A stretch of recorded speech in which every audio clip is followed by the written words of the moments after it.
A man charged with the sexual assault of an elderly woman at an aged care home in New South Wales.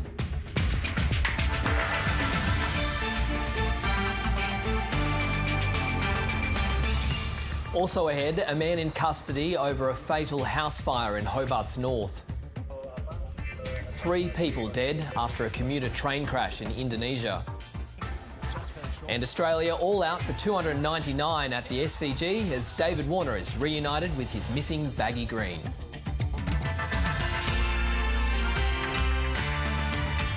Hello and welcome to ABC News. I'm Kamin Gock. A 29-year-old man has appeared in court charged with the sexual assault of an aged care resident on the New South Wales mid-north coast.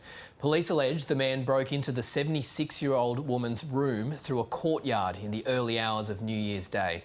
Sean Tarrant-Goodwin reports. Police have arrested a 29-year-old man in Coffs Harbour on the New South Wales mid-north coast in relation to an alleged sexual assault that occurred in an aged care home in the early hours of the morning on New Year's Day.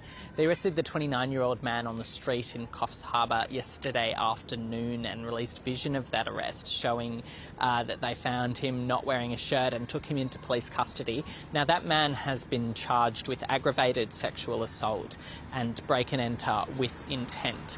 That relates to an incident that occurred at an aged care home in the early hours of the morning on New Year's Day, where police alleged that this man jumped a fence and crossed a courtyard to break into a 76-year-old resident's room through an unlocked sliding door. Police say that he was wearing a stocking over his head while he did that, and then proceeded to sexually assault the resident in that room until she was able to fight herself free and go and raise the alarm with staff, at which point the man then fled the scene, leaving through the door and over the fence. Police have said that that man wasn't known to the alleged victim or to the facility itself, but police have said that it was a particularly confronting event. It's horrendous. An attack on a person in the safety of their home, in their own bed, is horrendous anyway. But to break into a nursing home, you are only going to find vulnerable people living there. So it beggars belief that someone would do this.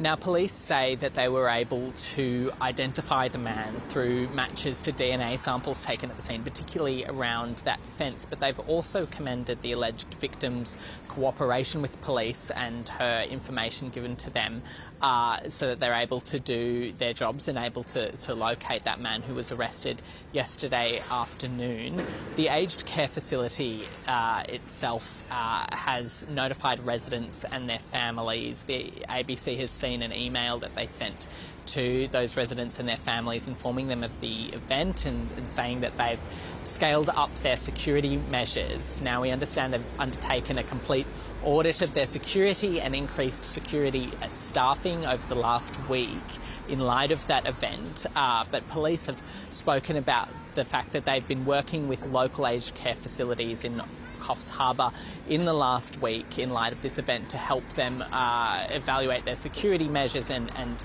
improve their security, but they said that this is a challenge because these are people's homes and that they should feel safe there and should be free to come and go as they please, but no less security is a very important thing, and that they've been working with those aged care homes to ensure that this can be prevented in the future. An 80-year-old woman is in a critical condition after being assaulted at Bankstown Hospital in Sydney's southwest on Thursday. Police have arrested a 27-year-old man who they allege assaulted the elderly woman and 2 other women aged 58 and 63. He's been charged and faced Parramatta local court earlier today. Reporter Nabil Al-Nashar was there. Court documents have revealed that the 3 women are Samira Kamal al-Din, Fatima Bardouh and Wafa Ghamtous. Mr. Lim allegedly punched and choked the 81-year-old woman and bashed her head against the wall, causing her to lose consciousness, and we now believe her to be the mother of the 2 other younger women. A Bankstown Lidcombe Hospital spokesperson said that she is still in critical condition. Mr. Lim has been charged with causing grievous bodily harm to person with intent, choking person with the intent to commit an indictable offence, intentionally choking a person with recklessness, and assault occasioning actual bodily harm. He appeared before Parramatta local court today via audio-visual link. He was represented by legal aid solicitor, but made no application for bail. Police said that there was an unacceptable risk that the accused person, if released from custody, will commit a serious offense to endanger the victim, individual, or the community, and have described the nature and seriousness of the offense as a senseless, unprovoked, and seriously violent assault against 3 defenseless women. A 40-year-old man has been taken into custody following the discovery of a body after a house fire in Hobart's northern suburbs. A crime scene has been established and authorities are treating the fire as suspicious. Police are appealing for information from the public following the discovery of a burnt-out car linked to the blaze. We'd certainly like to hear from anyone that may have observed a blue Mazda travelling between Glenorchy and North Hobart between the times of 7:15 this morning and around about 7:10. If any motorists have been out on the roads travelling in those areas at the time that may have seen that vehicle or that may have dash cam footage, we'd ask that they check that footage, and if that reveals anything, we'd certainly like to hear from them. A warehouse in Sydney's inner west is in danger of collapsing following a fierce blaze. Locals raised the alarm early this morning when fire broke out behind the e-bike repair shop in Croydon.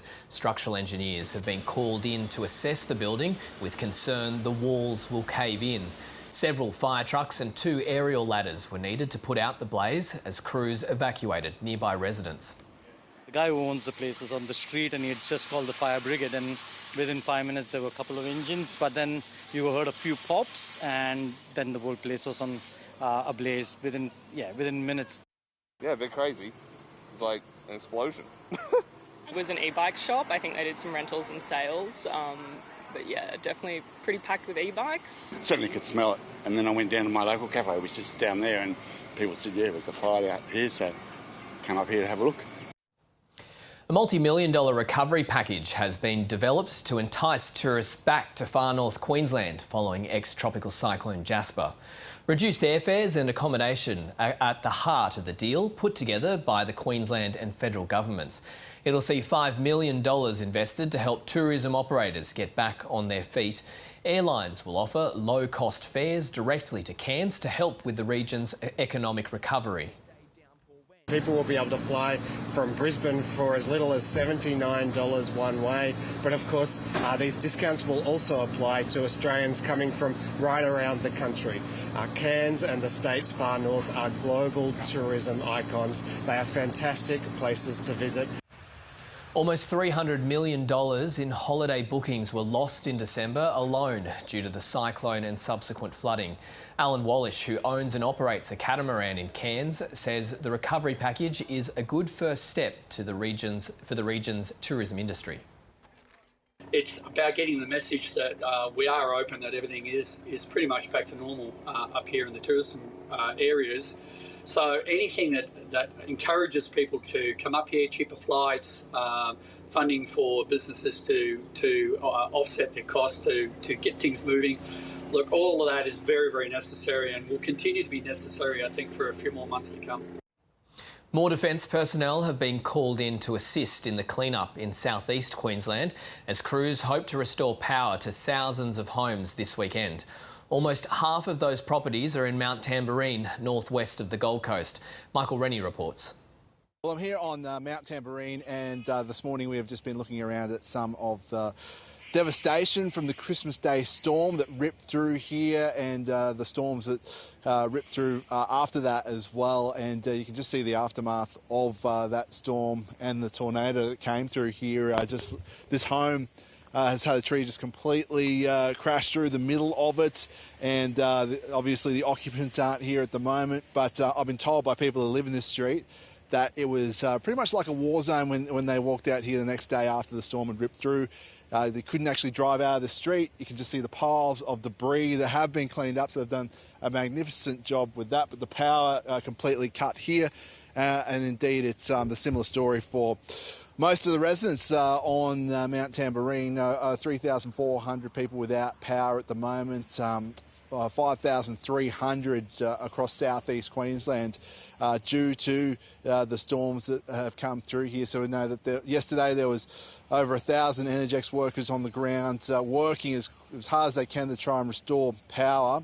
There's a number of generators, you can hear them throughout town as well, that have been brought in to try and provide some power. But look, that really just keeps the fridges on. It's hard to run lights as well and run your house how you normally would just off a generator. So it's really just a short-term fix. But that could be what's in place for a long period of time while people are connected back to the main source of power. Businesses here are suffering. Certainly, because they've missed out on really what is the busiest time of year for them, when a lot of tourists come through and visit Mount Tamborine. In fact, a little bit earlier on I caught up with Pam Gill. She's a local shop owner. We're really struggling here. My staff, I have 4 of them. They all are casual, but I can't stop paying them because I know they've got mortgages and car payments. So all you can hear around me is that sound of generators and the sound of chainsaws, as well as people, workers, emergency workers, and the Australian Defence Force work to try and clear this debris as quickly as possible.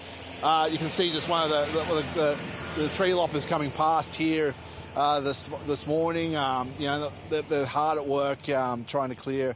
A lot of this is going to take a long period of time because you drive up from the bottom of the mountain all the way up here, the Mount Tamborine. There are trees absolutely everywhere down along the road, and that's going to take a long time to clean up.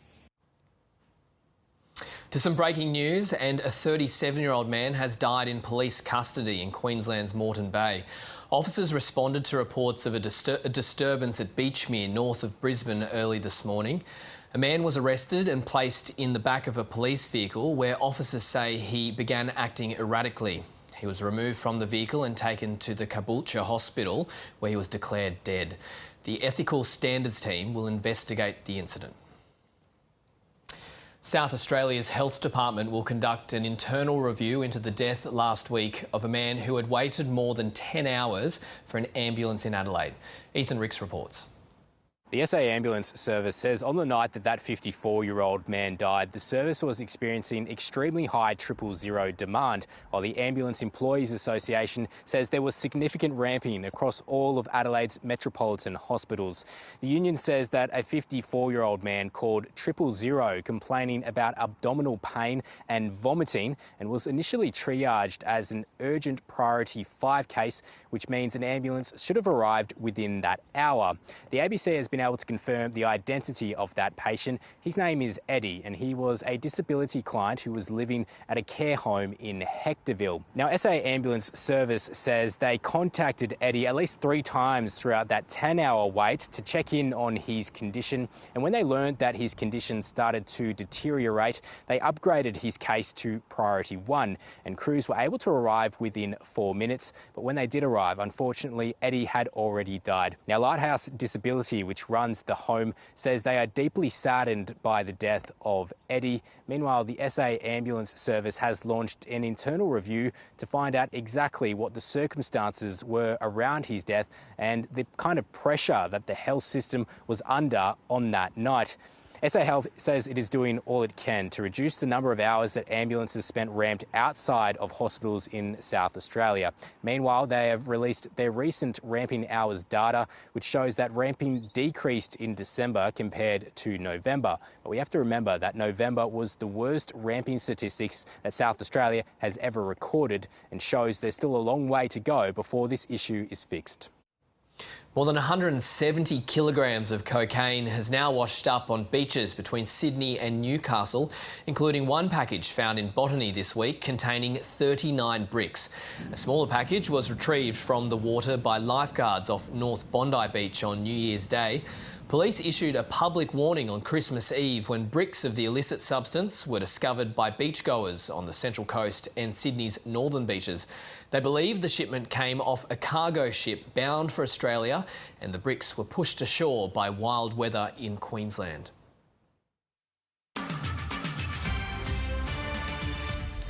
least 3 people have been killed in a commuter train collision near the city of Bandung in Indonesia's West Java province. Indonesia correspondent Bill Birtles has the story. The accident happened at about 6 o'clock in the morning when a passenger train travelling from East Java with at least 200 people on it collided with a suburban train near the city of Bandung in West Java. Early indications are that there was some sort of problem with the signalling.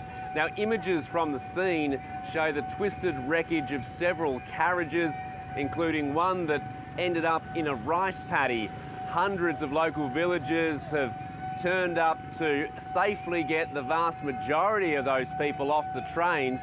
But of the 3 victims, one of them is the train driver. Now, these sorts of train accidents, unfortunately, happen in Indonesia far too often. This is the 4th serious train accident in just the past 6 months, including a train derailment in the city of Yogyakarta that injured more than 30 people a few months ago, and 2 collisions between trains and trucks, including one in the central city of Semarang. So this latest accident near the city of Bandung will once again shine a spotlight on the need to improve rail safety in Indonesia. The Islamic State group has claimed responsibility for the bombings in southern Iran, which killed at least 80 people. IS says a suicide bomber detonated explosives among a crowd gathered at a memorial. Then another perpetrator triggered a second bomb 20 minutes later. The crowds were commemorating 4 years since the assassination of an Iranian commander in a US drone strike. Iran's leader had initially blamed Israel and the US and had vowed revenge. The death toll from the powerful earthquake which struck central Japan on New Year's Day has risen to 84 people. Rescue workers are still searching through rubble and damaged houses. Around 180 people remain unaccounted for, and hopes of finding more survivors are fading due to freezing temperatures and aftershocks. In Ishikawa Prefecture, more than 33,000 people are in evacuation centres where food and heating are limited. More historic buildings in Wajima were destroyed or incinerated in the quake. Hundreds of people have gathered for a vigil in the US state of Iowa after a 17-year-old student killed a child and wounded 5 others in a shooting. The teenage student acted alone and died from a self-inflicted gunshot wound after opening fire at a small-town high school. The gunman has been identified as a student at the school. Officers located during the search of the school an improvised explosive device. The state fire marshal and the Bureau of Alcohol, Tobacco, and Firearms rendered the device safe. Numerous officers from multiple agencies were able to secure the school and verify no additional threats. David Chow is here with your business news.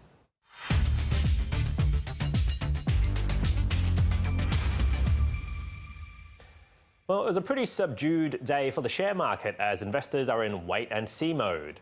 Essentially, markets are waiting on the US to release its latest job figures tonight, which, if they turn out worse than expected, will add to the case for interest rate cuts and potentially spur a market rally. The ASX 200 fell by 0.1% today, so practically flat. And when you factor in all those falls in recent days, the share market has ended its week with a pretty heavy 1.3% loss. Now, today's best performing stocks were mainly financial and healthcare names like Magellan Financial, Challenger and ResMed. The worst performer by far was Core Lithium, which plunged 11.5%. That after the company suspended operations at its Northern Territory mine as the price of lithium, which is used to make electric batteries, continues to fall. Overseas, it was a mixed bag with slight losses for Wall Street's S&P 500, Hong Kong and Shanghai, but small gains for markets in Britain and Japan. Meanwhile, in the US, SpaceX, one of the companies owned by Elon Musk, has employed a complex legal strategy to avoid being sued for unfair dismissal. Previously, 8 workers banded together to send a letter to SpaceX executives calling Elon Musk a distraction and an embarrassment and accusing him of making sexist remarks. Those workers have since been fired and they allege it was an illegal sacking. The workplace regulator, the National Labour Relations Board, started a case against SpaceX. But Elon Musk's company retaliated by suing the workplace regulator at a federal court, arguing the regulator has no jurisdiction because of the way in which its board is structured, being unconstitutional, he alleges. For now, the regulator's case has been paused until the courts rule on those constitutional issues. Now in commodities, Brent crude oil rose slightly, while gold is steady at $2,044 an ounce. And finally, the Aussie dollar has fallen below 67 US cents. And that's the latest in finance news. A painter from a tiny remote community in the Northern Territory is one of a select few Australian artists to exhibit at a renowned international art festival. Kaleidoscope is held in Sri Lanka's bustling capital, and the skyscrapers and 5.5 million people are a far cry from where Kieran Kadikpool was raised. These artworks are among the most sought after in the country, painted in this modest workshop in a tiny and remote NT community. The pieces have hung in galleries across Australia and caught the eye of global collectors, some fetching up to $30,000. I've been painting since I was about 5 years old, from watching my family paint, like my mum, grandma and aunties. Making it onto the international stage was always a dream. Some of my family said it will happen one day, and now it's finally happening. I'm travelling overseas, and I feel really happy about that, and my dreams came true. Adding another chapter to his meteoric rise, this artist from Nauru is one of a select few artists from Australia chosen to exhibit work at Kaleidoscope, a major art festival in Sri Lanka this month. His art telling stories of past generations. Mostly it's based around like weaving, because I come from a long line of weavers, like my mother, grandmother and great-grandmother. And I used to sit around with them when I was little, watching them doing weaving. Kieran will be travelling thousands of kilometres from the quiet streets of this tiny town to a city that's completely different. Kieran's very well known now, and it's just he was selected through being well known. The festival, another chance to promote his work. It's a big deal for any artist in Australia, not just an artist from Daly River. Gonna be like an eye-opener to see what the buildings are like and the people and the culture over there. Kieran will be exhibiting his collection at Kaleidoscope from January 19. Roxanne Fitzgerald, ABC News.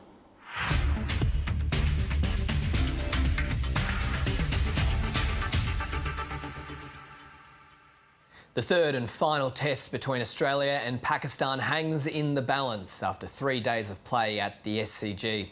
Australia fell just short of Pakistan's first innings total after a monumental batting collapse saw the home side lose 5 wickets for just 10 runs.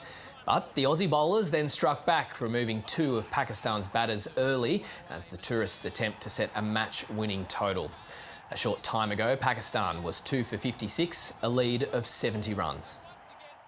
And now for the rest of the day's sport, here's Catherine Murphy with the latest on the Brisbane International. Lots of drama. Let's start with the first piece of drama. It involves 2 Grand Slam champions, Victoria Azarenka taking on Jelena Ostapenko, a former Australian Open champion taking on a former French Open champion. Now, this was a great match. Vika, in the end, winning this 6-3, 3-6, 7-5, but late in that last deciding set, and I should add, it's never dull with Jelena Ostapenko. She was not happy with the chair umpire's performance. Have a look at this. I never want you on my match again. You will never be on my match. You will never be on my match. Yes, I will right now. Hold on right now. Yes, I don't want you on my matches. You ruined my matches. Finally, Leeds, I will never forget. Never. Did you hear it? She said, "You will never be on my match again." And Kamin, that's actually factual. So you may not know this if you're watching at home thinking, she can't say that, and she shouldn't. But players can actually list umpires that they never want to do their matches again if they have a clash with them. And I believe umpires can do the same to players. It's like, Kamin, if you were allowed to have a list, maybe I wouldn't be doing sport today. Like, I'm not quite sure. But when she actually threatens that, she will go through with it. Well, it was quite the spray, wasn't it? It was. Meanwhile, Rafael Nadal has had his own issue with the chair umpire last night because of a lengthy toilet break. What happened there? Oh, you said it, Kamin. OK, let's give the result of his match first. It was a straight sets, clinical performance, 6-1, 6-2 over Australian Jason Kubler. Unfortunately for Australian tennis fans, I feel like Rafael Nadal's next victim is going to be Australian as well. That's tonight when he takes on Jordan Thompson. But he got a time violation for getting back from the bathroom a little bit late. Here is Rafa's explanation. Have a listen. Honestly, Brisbane is very humid, and I had to change every single piece. Don't go too far. We don't need to do too much. We get the idea. It's all right. Takes a while, and then honestly, I in the walkie-talkie, they were calling me 3 minutes, 2 minutes, 1 minute, half minute. And I came out at the right time, but probably I don't know if the guy who was with me there said a few seconds later to the umpire that I was. He told me 4 seconds later. I don't know. I thought it was on time. Honestly, no. Then he told me I was 4 seconds late. I don't know if it was me. I don't think so in that time, but something happened in the period of time. But I am slow. I know that, and I'm gonna keep trying to improve in 2024. 4 seconds late is not late. How could you give that guy a time violation? I want to see the time violation withdrawn. I mean, what an explanation. And the main learning, it's humid in Brisbane. You play tennis in Brisbane. You're changing everything, Kamin. Nothing Well, stays, OK? He always has the crowd behind him, doesn't he? He really does. And I actually love how honest he is. He is a guy who listens to questions and thoughtfully answers. Imagine if every athlete did that. What a legend he is. He is playing really well. He could win the Brisbane International. Few and far between. Thank you, Kath Murphy. Thank you. Quick look at tomorrow's weather now. Chance of showers for Brisbane. Mostly cloudy in Sydney, sunny in Canberra, mostly sunny in Melbourne and Hobart. Heavy showers forecast for Adelaide. It'll be a sunny day in Perth, a chance of thunderstorms in Darwin with a top of 34 degrees. Now, animals at a Berlin zoo have had a late Christmas gift with leftover Christmas trees given to them as a seasonal treat. The elephants were particularly fond of the spiky fronds. Reindeer and bison also getting in on the festive banquet. Now, local residents can't donate their used trees. The zoo only accepts unsold organic conifers from local growers. And that's ABC News for now. And a reminder, you can keep up to date across all your devices at news.abc.net.au and on ABC iView. I'm Kamin Gock. Stay with us. Coming up next is Project Wild.